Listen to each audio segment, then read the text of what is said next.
plaža Karidi.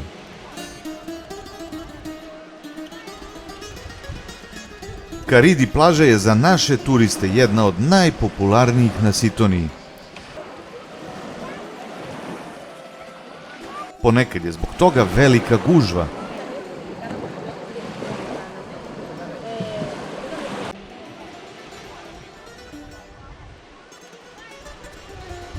Prvo obilazim mikro Karidi plažu, do koje se dolazi putićem preko stena od Karidi plaže.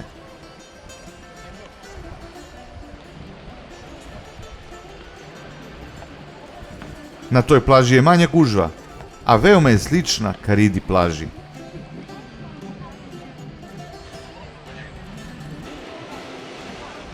U trenutku kada je obilazim, u nekim delovima prepuna je morske trave.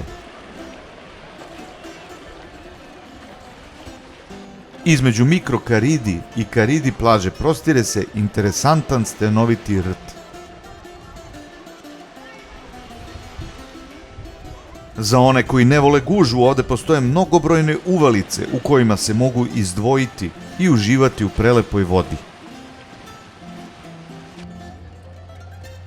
Prelazim putem preko stena i dolazim do Karidi plaže. Poprilično je veća od mikro Karidi i nema toliko morske trave u vodi.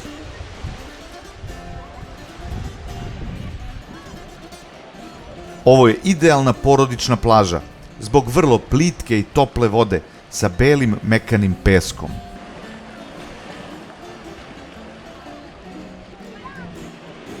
Boja vode je fantastična. Na plaži možete naći hladovinu, ali se mora doći ranije da bi se zauzelo mesto. Zbog gužve i izuzetno sitnog peska, voda se ponekad zamuti. Na samoj plaži postoje dve mini kantine u kojima se možete osvežiti.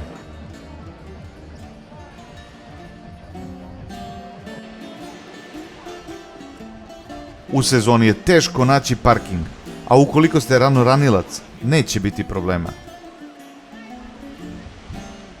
Nastavljamo obilazak Sitonije. Vidimo se uskoro.